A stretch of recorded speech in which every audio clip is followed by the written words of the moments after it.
the yields went down. They went up. Trump was going to provide tariffs. Then he was going to retaliate. Canada was going to retaliate. Then we signed an agreement. And now all of a sudden, the baby's got his bottle and everybody's happy again. Listen, I don't want to get into the politics, but it just seems shocking. Welcome to The Flow, Real Estate and Money Show, a show focused on helping Canadians understand the different elements of real estate, mortgage, and finance. The goal of our show is to provide Canadians with the tools, information, and knowledge to have more success when it comes to their investing and real estate related decisions going forward. My name is Alex McFadyen, and I'm your host. I can't wait to get you into the flow.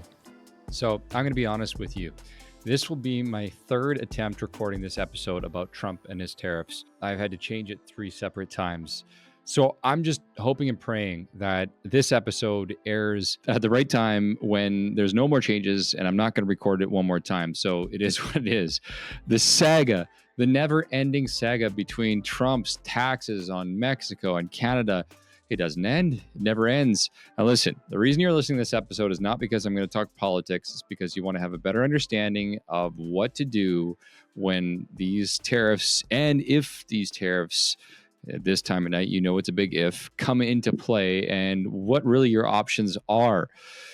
So stay tuned, listen in. I'm going to get into essentially what's happening, why these tariffs, if they come into effect, could mean something for you and your family as it relates to your home and your mortgage, what it means in real life, what the history looked like, and the Bank of Canada's dilemma as it relates to mortgage rates. If you want to know all that kind of stuff, then pay attention to this episode. And I'm going to be scanning back and forth. So you're watching on YouTube, give me a break because there's a lot of data and I need to dig into some key information here. If you're listening onto the podcast, I got to ask y'all, if you're enjoying these episodes, do me a solid.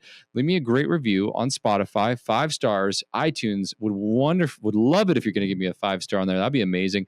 And share this out to someone else that you know in the industry who's in real estate or wants to know more about real estate, who wants to learn a little bit more about mortgages and real estate and all that fun stuff we talk about on the show.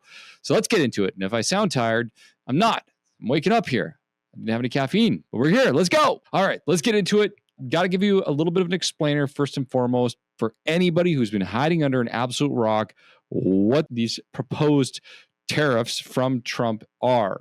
First and foremost, the U.S. is imposing or suggesting that we're going to impose a 25% tariff on most Canadian goods and 10%, which was revised, on oil, electricity, and natural gas. I guess they figured out they might need some of that stuff there.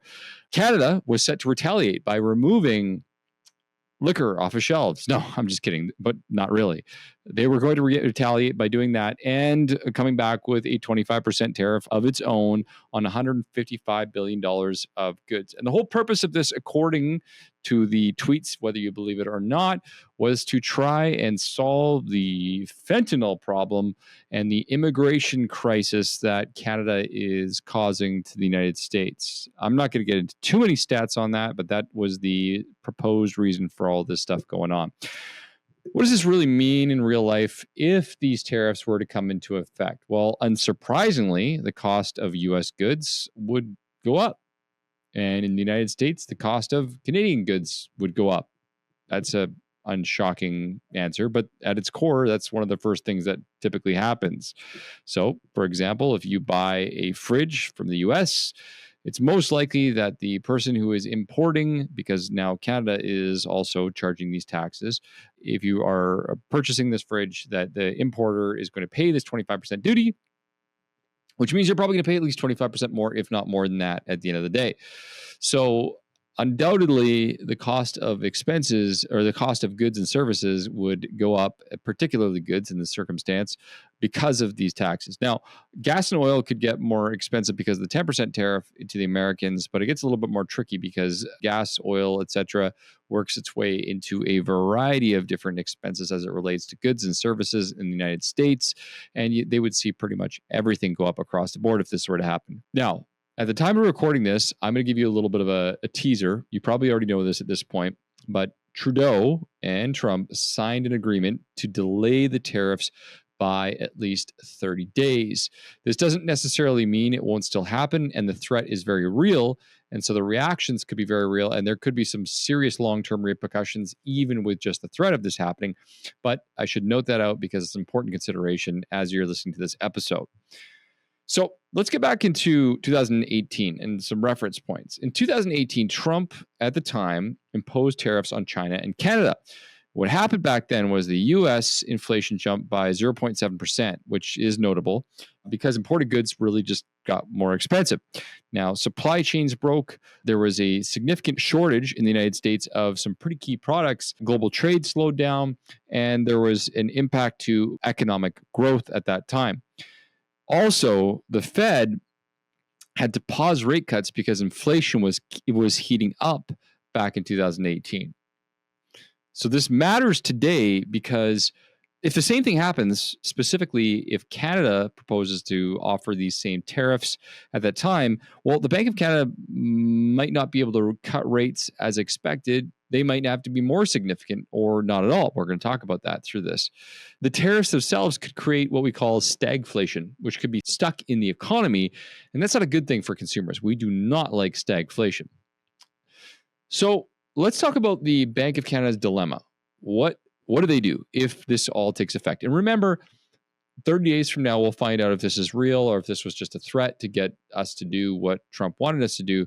Regardless, at the end of the day, we're still dealing with a situation here where we have the threat of these potential tariffs, and that is something to be taken seriously across the board. So what does the BOC do? Let's remember this. The BOC's primary role and responsibility is to keep inflation at the 2% mark or as close as they can. That is their number one mandate and their goal. It's not to get involved with the political considerations, tariffs, or anything. But their goal is to keep inflation at 2%. Right now, today, inflation is at approximately 2.45%. But if these tariffs were to come into effect, we could see inflation hit 3% or higher in a very short amount of time, within 12 months. If inflation expectations surge, which is the expectation that values will go up, consumers knowing that they'll pay more money and understanding that they have to do so, the BOC may be forced to hold rates higher or even potentially hike rates instead of cutting.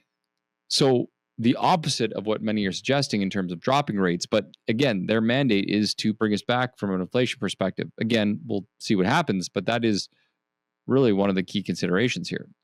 Now, what's interesting to note is that the rate cuts themselves were expected previously, but maybe they're not anymore. The economists themselves were suggesting that the BOC would have to cut rates to as much as 1.5 to 2.25%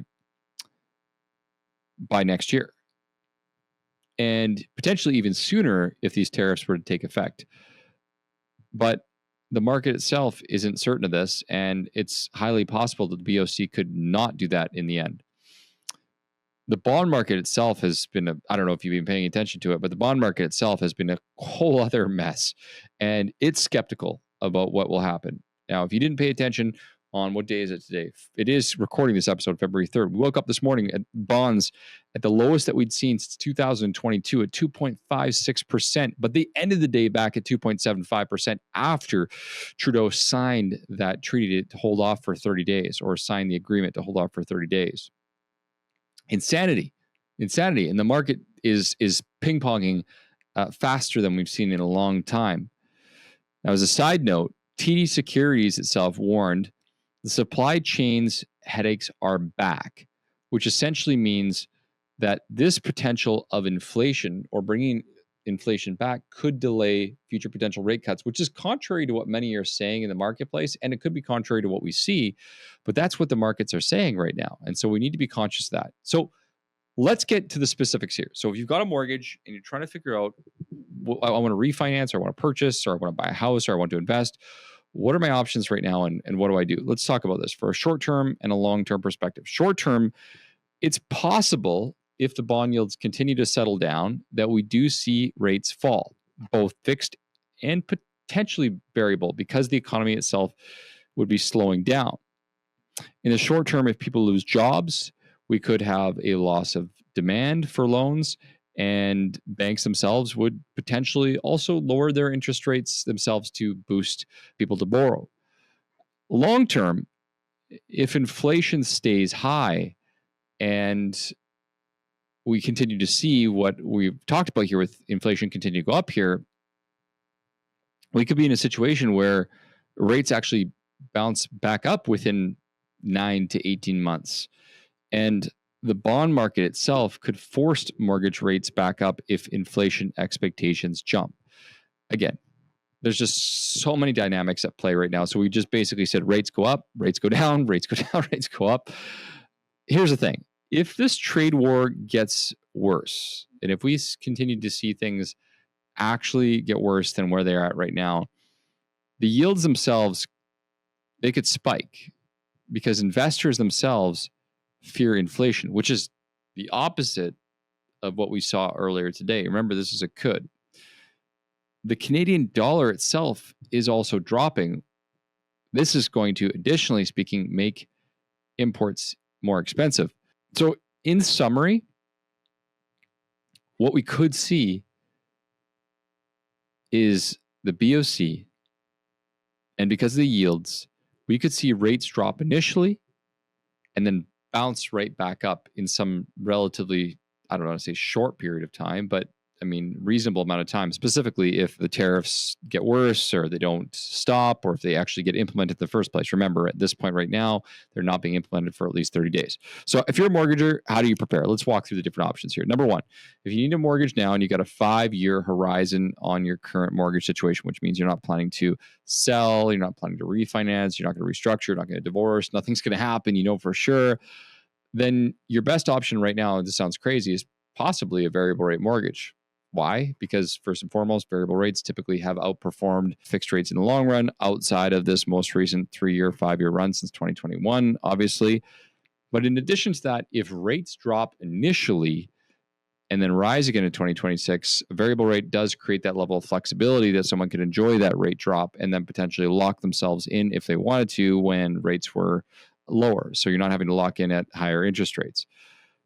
If you wanted to go with a variable rate, but you need the stability, you don't want to stress about your payments, the second option that you could consider there is taking a fixed payment variable rate to give you the flexibility of enjoying the potential rate discounts while not having to ride the lows and highs of payments going up or down. That's for someone who wants that payment certainty. If you're closing in the next few weeks, like you have a mortgage right now, or you are in a situation where you need to apply for a mortgage right now, hopefully you're working with us, and you want to lock in things because you're stressed about where all this is going and you know there's this dynamic, well, then you might want to consider the possibility of the long game, the 5-year fix. Now, if you are going to go with the 5-year fix, what you should keep in mind is you got to watch out for those interest rate differential penalties, those nasty buggers that can kick your butt in a circumstance where you want to renegotiate, refinance, or get out of this mortgage, sell your property for any reason. You need to leave your current lender, which happens more often than you like to think. Most people break their mortgage within 3 years, unshockingly, with the exception of when they have a 1.5% mortgage rate. Obviously, the reason for that is because you get that payment stability, you get that rate stability, and you can be able to ride out the wave as it relates to rates themselves going up or down.